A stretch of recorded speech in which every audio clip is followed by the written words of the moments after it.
Segera sesudah Raja Hizkia mendengar itu, dikoyakannya lah pakaiannya, dan diselubunginya lah badannya dengan kain kabung. Lalu masuklah ia ke rumah Tuhan. Disuruhnyalah juga Eliakim, kepala istana, Sebna, panitera negara, dan yang tua-tua di antara para imam, dengan berselubungkan kain kabung kepada Nabi Yesaya bin Amos. Berkatalah mereka kepadanya, "Beginilah kata Hizkia, hari ini hari kesesakan, hari hukuman dan penistaan. Sebab sudah datang waktunya untuk melahirkan anak, tetapi tidak ada kekuatan untuk melahirkannya. Mungkin Tuhan Allahmu sudah mendengar segala perkataan juru minuman agung yang telah diutus oleh Raja Asyur tuannya untuk mencela Allah yang hidup, sehingga Tuhan Allahmu mau memberi hukuman karena perkataan-perkataan yang telah didengarnya. Maka baiklah engkau menaikkan doa untuk sisa yang masih tinggal ini." Ketika pegawai-pegawai Raja Hizkia sampai kepada Yesaya, berkatalah Yesaya kepada mereka, "Beginilah kamu katakan kepada tuanmu. Beginilah firman Tuhan. Janganlah engkau takut terhadap perkataan yang kau dengar, yang telah diucapkan oleh budak-budak Raja Asyur untuk menghujat aku. Sesungguhnya aku akan menyuruh suatu roh masuk di dalamnya, sehingga ia mendengar suatu kabar dan pulang ke negerinya. Aku akan membuat dia mati rebah oleh pedang di negerinya sendiri." Ketika juru minuman agung pulang, didapatinyalah Raja Asyur berperang melawan Libna, sebab sudah didengarnya bahwa raja telah berangkat dari Lakis. Dalam pada itu, raja mendengar tentang Tirhaka, raja Ethiopia, berita yang demikian, "Sesungguhnya ia telah keluar berperang melawan engkau." Maka disuruhnyalah kembali utusan-utusan kepada Hizkia dengan pesan, "Beginilah harus kamu katakan kepada Hizkia, Raja Yehuda. Janganlah Allahmu yang kau percaya itu memperdayakan engkau dengan menjanjikan Yerusalem tidak akan diserahkan ke tangan Raja Asyur. Sesungguhnya engkau ini telah mendengar tentang yang dilakukan Raja-Raja Asyur kepada segala negeri, yakni bahwa mereka telah menumpasnya. Masakan engkau ini akan dilepaskan? Sudahkah para Allah dari bangsa-bangsa yang telah dimusnahkan oleh nenek moyangku dapat melepaskan mereka, yakni Kusan, Haran, Rezef, dan Bani Eden yang ditelasar? Di manakah raja negeri Hamat dan Arpad, raja kota Sefarwaim, raja negeri Hena dan Iwa?" Hizkia menerima surat itu dari tangan para utusan, lalu membacanya. Kemudian pergilah ia ke rumah Tuhan dan membentangkan surat itu di hadapan Tuhan. Hizkia berdoa di hadapan Tuhan dengan berkata, "Ya Tuhan Allah Israel, yang bertata di atas kerubi, hanya Engkau sendirilah Allah segala kerajaan di bumi. Engkaulah yang menjadikan langit dan bumi. Senengkanlah telingamu ya Tuhan, dan dengarlah. Bukalah matamu ya Tuhan, dan lihatlah. Dengarlah perkataan Sanherib yang telah dikirimnya untuk mengaitkan Allah yang hidup. Ya Tuhan, memang raja-raja Asyur telah memusnahkan bangsa-bangsa dan negeri-negeri mereka, dan menaruh para allah mereka ke dalam api. Sebab mereka bukanlah Allah. Mereka hanya buatan tangan manusia, kayu dan batu. Sebab itu dapat dibinasakan orang. Maka sekarang, ya Tuhan, Allah kami, selamatkanlah kiranya kami dari tangannya, supaya segala kerajaan di bumi mengetahui bahwa hanya Engkau sendirilah Allah, ya Tuhan. Lalu Yesaya bin Amos menyuruh orang kepada Hizkia mengatakan, Beginilah firman Tuhan, Allah Israel. Apa yang telah kau doakan kepadaku mengenai Sanherib, Raja Asyur, telah kudengar. Inilah firman yang telah diucapkan Tuhan mengenai dia. Anak dara, yaitu Putri Sion, telah menghina engkau, telah mengolok-olokkan engkau.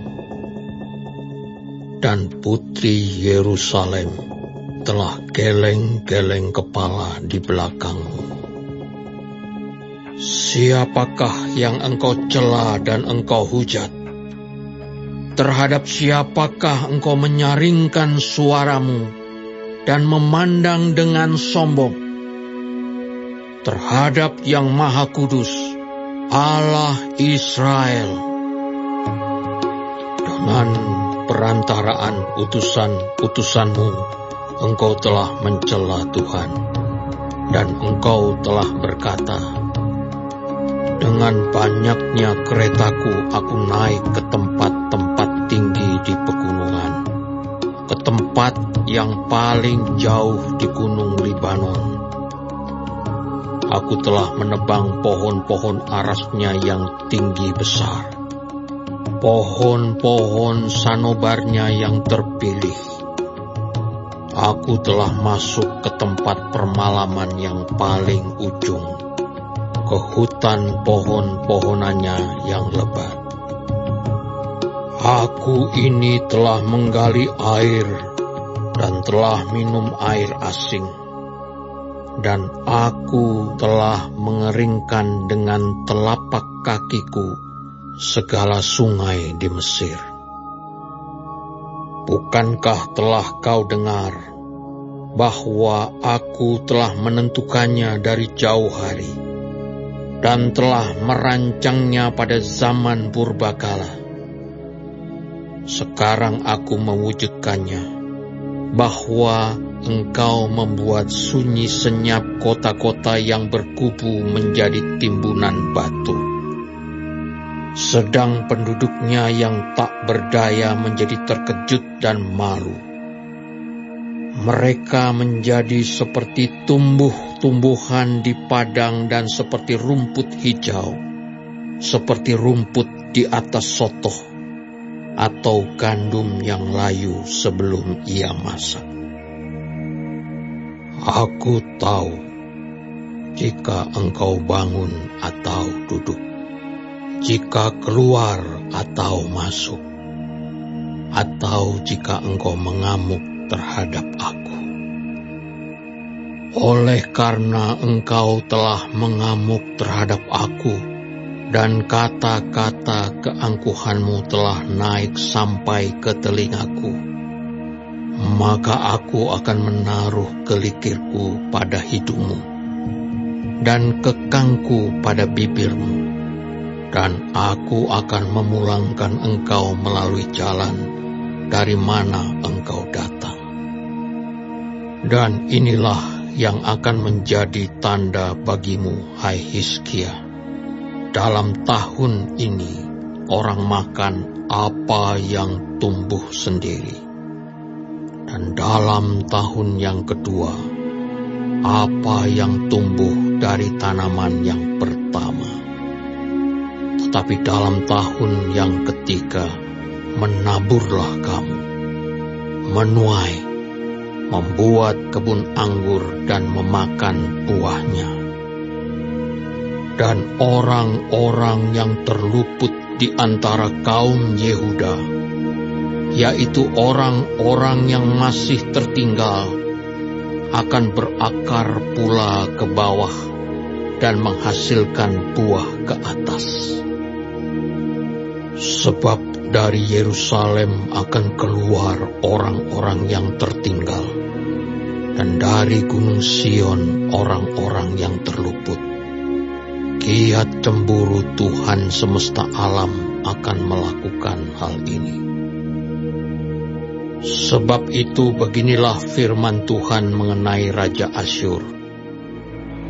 Ia tidak akan masuk ke kota ini dan tidak akan menembakkan panah ke sana. Juga ia tidak akan mendatanginya dengan perisai dan tidak akan menimbun tanah menjadi tembok untuk mengepungnya. Melalui jalan dari mana ia datang, ia akan pulang. Tetapi ke kota ini ia tidak akan masuk. Demikianlah firman Tuhan. Dan aku akan memagari kota ini untuk menyelamatkannya. Oleh karena aku dan oleh karena Daud hambaku. Maka pada malam itu, keluarlah malaikat Tuhan, lalu dibunuhnyalah 185.000 orang di dalam perkemahan Asyur. Keesokan harinya pagi-pagi, tampaklah semuanya bangkai orang-orang mati belaka. Sebab itu berangkatlah Sanherib Raja Asyur dan pulang, lalu tinggallah ia di Niniwe. Pada suatu kali ketika ia sujud menyembah di dalam kuil Nisroh, Allahnya, maka Adramelech dan Sarezer anak-anaknya membunuh dia dengan pedang. Dan mereka meloloskan diri ke tanah Ararat. Kemudian Esarhadon anaknya menjadi raja menggantikan dia.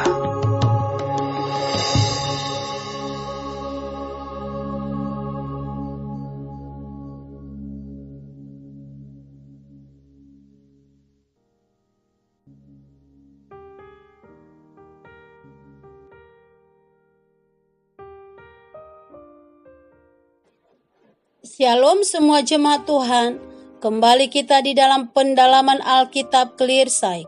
Sekarang kita sudah memasuki kitab 2 Raja-Raja 19. Tuhan Yesus memberkati.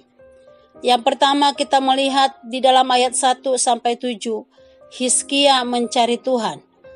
Ketika Raja Hizkia mendengar ancaman Raja Asyur melalui Rabsake, ia tidak mengandalkan kekuatan manusia. Ia merendahkan diri, mengoyakkan pakaiannya, masuk ke rumah Tuhan, dan meminta Nabi Yesaya berdoa. Saat tekanan datang, tempat pertama yang harus kita tuju adalah Tuhan, bukan kepanikan. Yang kedua di ayat 14-19, surat ancaman dibawa ke hadapan Tuhan.